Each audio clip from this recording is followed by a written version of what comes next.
말씀은 이사야 6장 1절부터 7절까지 말씀입니다. 구약성경 974면입니다.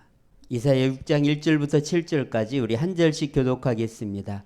우시야 왕이 죽던 해에 내가 본즉 주께서 높이 들린 보좌에 앉으셨는데 그의 옷자락은 성전에 가득하였고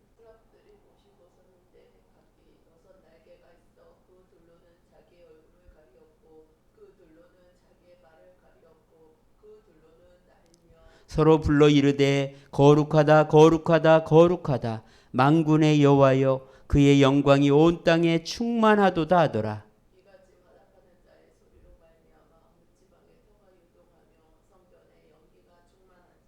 그때 내가 말하되 화로다 나여 망하게 되었도다. 나는 입술이 부정한 사람이요 나는 입술이 부정한 백성 중에 거주하면서 만군의 여호와이신 왕을 배웠음이로다 하였더라.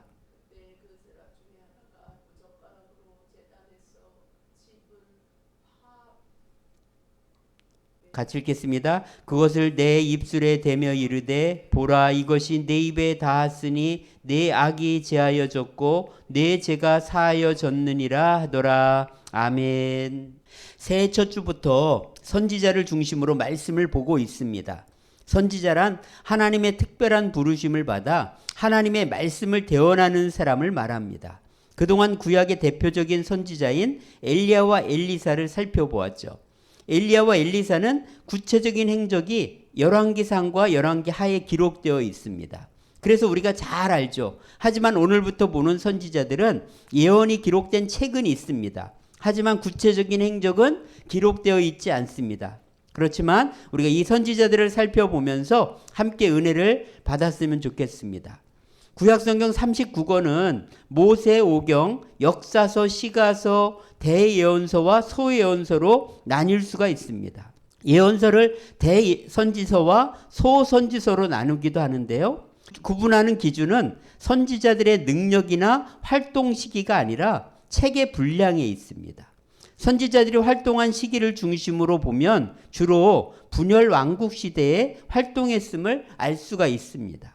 엘리야, 엘리사, 요엘, 요나, 아모스, 호세아, 미가, 이사야는 분열 왕국 시대에 활동했습니다. 그렇게도 선지자들이 경고했지만 북이스라엘은 듣지 않았고 BC 722년 아수르에 의해서 망하게 됩니다.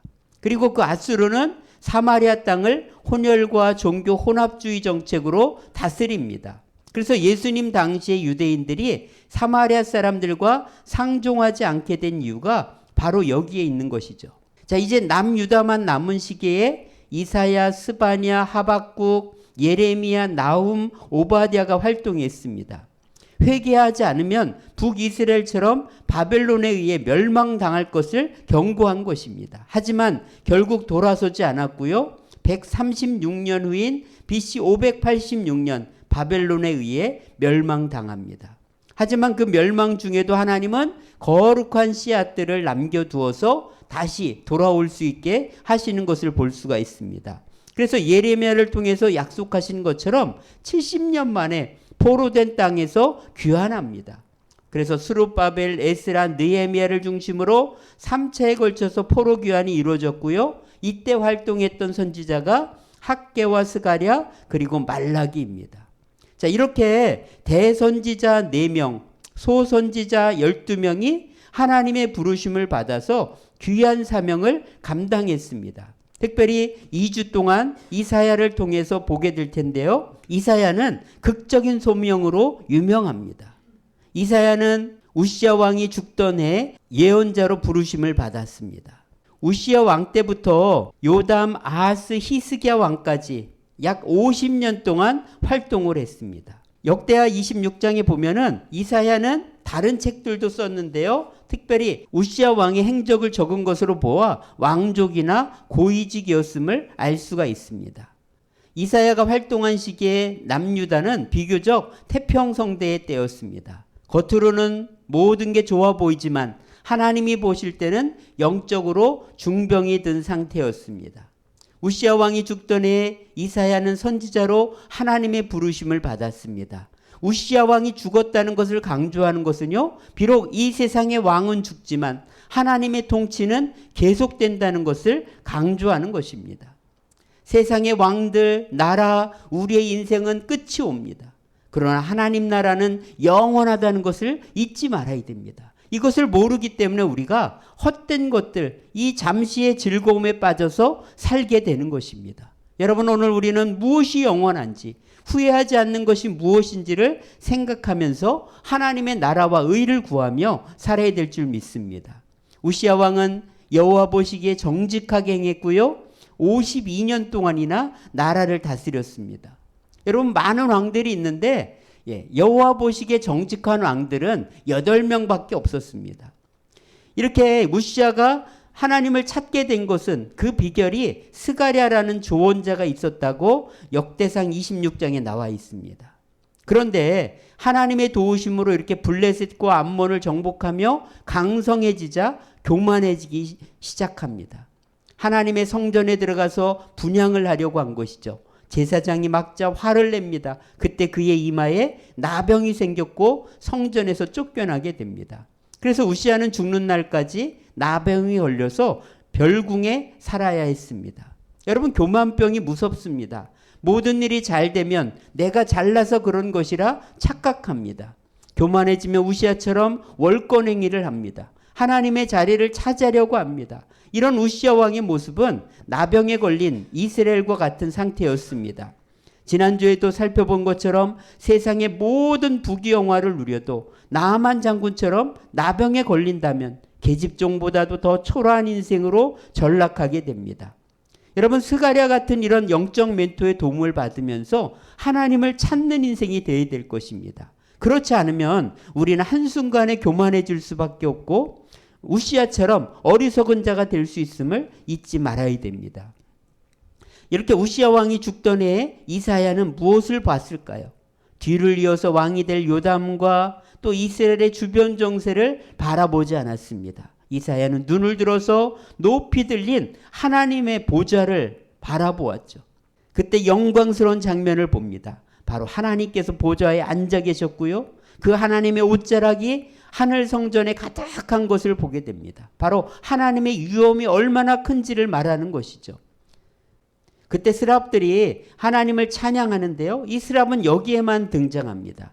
바로 하나님을 모시는 천사들을 말하죠. 불타는 자들이란 뜻이 있는데 바로 이 천사들도요, 하나님의 영광을 볼 수 없어서 가릴 정도였습니다. 스랍들이 3번에 걸쳐서 거룩하다 거룩하다 거룩하다 외치죠. 그리고 하나님의 영광은 온 땅에 충만하다고 노래합니다. 그때 지진이 난 것처럼 흔들리면서 성전의 연기가 충만했다고 말합니다. 여러분, 오늘 우리가 세상 즐거움에 빠져 사는 것은 하늘의 영광을 보지 못했기 때문입니다. 이사야처럼 하나님의 영광, 천국의 아름다움을 본다면 우리는 헛된 것을 추구하지 않을 것입니다. 찬송가 445장의 고백이 우리의 간절한 소원이 됐으면 좋겠습니다. 하늘의 영광, 하늘의 영광, 나의 맘속에 차고도 넘쳐 할렐루야를 힘차게 불러 영원히 주를 찬양하리. 여러분, 하늘의 영광이 우리에게 차고도 넘쳐야 됩니다. 그럼 우리는 이 헛된 것을 바라보며 살지 않게 될 것입니다. 여러분, 오늘 우리가 가야 될 그 천국은요, 너무나 아름답습니다. 이 세상에 취해 살고 있으니까 우리가 천국을 기대하지 않는 것입니다. 천국을 잠시라도 보여준다면 천국에 가고 싶어서 견딜 수 없을 것 같습니다. 반대로 여러분, 지옥은 얼마나 끔찍하고 무섭고 고통스러운 곳인지 볼 수 있으면 좋겠습니다. 그렇다면 우리가 이 세상에 취해서 흥청망청 살지 않게 될 것입니다. 여러분, 이렇게 이사야는요, 하나님의 영광을 보았습니다. 그때 과연 우리처럼 이런 생각을 했을까요? 아니에요. 이사야는 하나님의 성전과 보좌에 앉으신 하나님을 보고 이렇게 말했습니다. 5절 같이 읽어보겠습니다. 그때 내가 말하되 화로다 나여 망하게 되었도다. 나는 입술이 부정한 사람이요 나는 입술이 부정한 백성 중에 거주하면서 만군의 여호와이신 왕을 배웠음이로다. 여러분, 하나님의 영광을 보면은요, 좋아서 기뻐하는 것이 아니라 하나님의 영광 앞에 나는 죽을 수밖에 없는, 나는 끝장난 사람이라는 것을 생각하고 절망하게 된다는 것입니다. 내가 얼마나 더럽고 추악한 존재인지를 깨닫게 된다는 거예요.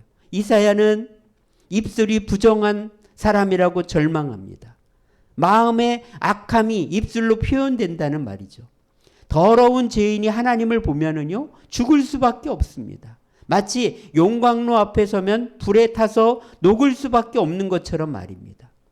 그런데 이렇게 부정하고 더러운 우리가 하나님을 뵙고 천국에 들어갈 수 있게 된 것입니다. 화로 단하여 망하게 되었도다. 절망할 수밖에 없는 우리들인데 말입니다. 어떻게 해요?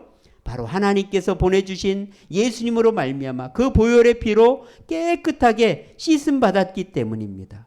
여러분, 예수님을 믿는 순간 우리의 미래는 보장됩니다. 우리는요, 흑암의 권세에서 천국으로 옮겨지게 되는 것이죠. 골로새서 1장 13, 14절 말씀 우리 한번 같이 읽어보겠습니다. 그가 우리를 흑암의 권세에서 건져내사 그의 사랑의 아들의 나라로 옮기셨으니 그 아들 안에서 우리가 속량 곧 제사함을 얻었도다. 여러분, 우리가 예수님을 믿을 때 흑암의 권세에서 사랑의 아들의 나라로 옮겨지는 축복을 받게 됩니다. 왜요? 우리가 바로 제사함을 받았기 때문이죠. 바로 이 예수님의 십자가로 말미암아 우리의 죄가 완전히 용서받았기에 우리는 그 영광스러운 천국에 갈 수 있게 된 것입니다. 여러분, 이렇게 하나님의 영광 앞에서 끝났다 절망하는 이사야에게 스랍 하나가 날아와서 이 성전에서 가져온 숯불을 이사야의 더러운 입술에 대니까 금방 악과 죄가 사라졌습니다. 여러분, 우리는 죄악이라고 보통 말하죠. 그런데 사실은 이 죄와 악은 별개입니다. 이 악이라는 것은 원인적인 것을 말해요. 죄는 결과적인 것을 말합니다. 결국 죄가 용서받는다고 깨끗해지는 게 아니에요. 악이라는 근본적인 것이 고쳐지지 않으면 우리는 계속 죄를 질 수밖에 없는 거죠. 그래서 하나님은 우리의 죄와 악을 모두 용서해 주신 것입니다. 그래서 우리가 예수님을 믿으면 죄만 용서해 주는 것이 아니라 우리 안에 있는 악까지 다 제거해 주시고 우리의 마음까지도 새롭게 해 주시는 거예요. 팀 켈러 목사님의 이야기가 생각납니다. 대학 시절에 알던 제임스라는 친구가 있었는데요. 여색을 밝히기로 유명했습니다. 매번 그는 여자를 유혹해서 잠자리를 갖고 나면 이내 흥미를 잃고 헤어졌습니다. 그런데 그가 기독교를 받아들인 다음에 이 성적인 일탈을 끊고 교회 사역에 열중했습니다. 여러분, 그가 변화된 것일까요? 그는 수업 때마다 논쟁을 하며 이기려고 들었습니다. 그리고 자신이 회장이 아닌 모임에서도 늘 회장 행세를 하려고 했습니다. 팀 켈러는 제임스가 변화되었다고 보지 않았습니다. 여자에게 권력을 행사해서 자신이 살아있음을 느낀 것처럼 이제는 사람들에게 권력을 행사하고 있는 것입니다. 그가 행하는 죄악이 성적인 형태에서 종교적인 형태로 바뀌었을 뿐이라는 것입니다. 여러분, 죄는 용서받았지만 악이 제거되지 않으면 이렇게 근본적인 변화가 일어나지 않게 된다는 거예요. 로마서 12장 2절 한번 같이 읽어볼까요? 너희는 이 세대를 본받지 말고 오직 마음을 새롭게 함으로 변화를 받아 하나님의 선하시고 기뻐하시고 온전하신 뜻이 무엇인지 분별하도록 하라. 여러분, 오늘 마음이 새로워져 되고 진정한 변화를 받는 것은 무엇이냐? 바로 하나님의 선하시고 기쁘신 뜻대로 분별하면서 살아가는 것이라는 거죠. 여러분, 죄만 안 짓는다고 깨끗한 것이 아닌 거예요. 마음이 새로워져서 하나님의 뜻을 분별하면서 살아갈 때 그것이 진정으로 변화된 것입니다. 여러분, 이런 진정한 변화를 경험하려면 이사야처럼 3단계의 과정을 거쳐야 한다는 것이죠. 첫 번째는요, 바로 하나님의 영광을 보아야 됩니다. 하나님과 인격적인 만남을 가져야 됩니다. 자, 두 번째는요, 하나님 앞에 내가 얼마나 더러운 죄인인지를 깨닫고 절망하며 통곡하며 진정한 용서를 경험해야 된다는 거예요. 이 죄가 얼마나 악한 것인지를 깨달아야 된다는 것이죠. 자, 세 번째는요, 그때 하나님의 뜻을 알게 됩니다. 하나님의 음성이 우리에게 들려요. 하나님이 기뻐하시는 것이 무엇인지를 알게 됩니다. 그때 진정한 변화를 경험한 사람은 이사야처럼 뜨겁게 반응합니다. 주님, 내가 여기 있습니다. 나를 보내소서. 내가 준비되어 있습니다. 나를 써주세요. 이렇게 열정적으로 순종하게 된다는 것입니다. 이런 과정이 있을 때 진정한 변화가 일어난 것으로 볼 수 있습니다. 사실 이사야를 부르신 이 소명의 길은 너무 힘든 길이었습니다. 왜냐하면 이사야에게 하나님은 3가지 명령을 주셨죠. 첫 번째는 백성의 마음을 둔하게 하라. 다시 말하면 그들은 들어도 둔해서 알지 못하게 된다는 거예요. 자, 두 번째는 그들의 귀를 막히게 하라는 것입니다. 그들은 들어도 깨닫지 못한다는 거예요.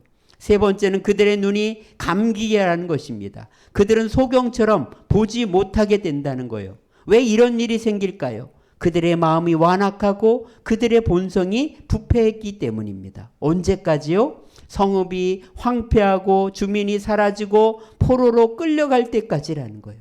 10분의 1이 남는 것보다 더 황폐해져서 거룩한 씨만 남을 때까지 이 재앙이 계속된다는 거예요. 이사야가 아무리 외치고 말해도 그들은 듣고 깨닫지 못하게 된다는 그런 뜻입니다. 여러분, 이사야가 부름받은 때와 오늘 우리가 사는 시대는 비슷해 보입니다. 잘 먹고 잘 사니까 하나님께 매달리지 않습니다. 자기가 잘나서 여기까지 온 것이라 착각합니다. 하나님이 아무리 말씀하셔도 한 귀로 듣고 한 귀로 흘려버립니다.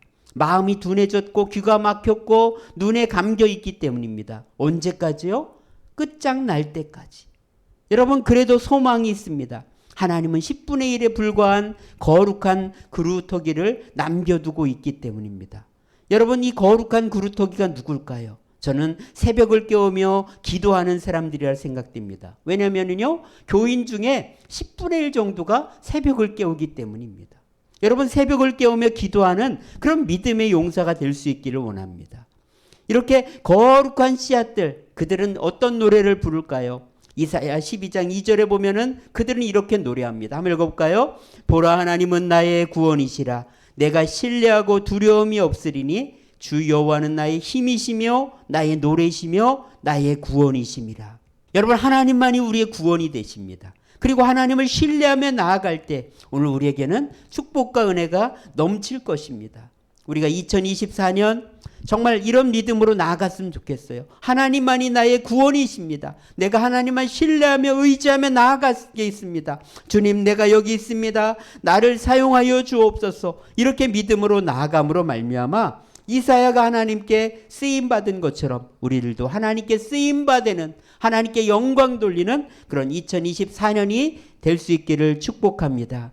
기도하겠습니다. 하나님 아버지, 감사합니다. 아버지 하나님, 정말 이사야 시대처럼 하나님, 사람들이 교만해지고 자기 잘난 맛으로 살아갑니다. 하나님, 이사야처럼 우리들도 하나님을 깊이 경험하게 하시고 진정한 변화를 경험하게 하시고, 그래서 주님, 내가 여기 있습니다. 나를 사용하여 주옵소서. 주님께 쓰임받는 인생을 살아가도록 도와주시옵소서. 오늘도 하나님께 드린 우리의 예물과 정성을 기쁘게 받아주시고 하나님, 복의 복을 더하여 주시옵소서. 더 하나님께 영광 돌리는 삶을 살아가도록 은혜를 내려 주시옵소서. 우리 구주 예수님의 은혜와 아버지 하나님의 크신 사랑과 성령의 충만인도 함께 하심이 믿음으로 살기로 결단한 우리 모두에게 이제로부터 영원까지 함께 하시기를 간절히 축원하옵나이다. 아멘.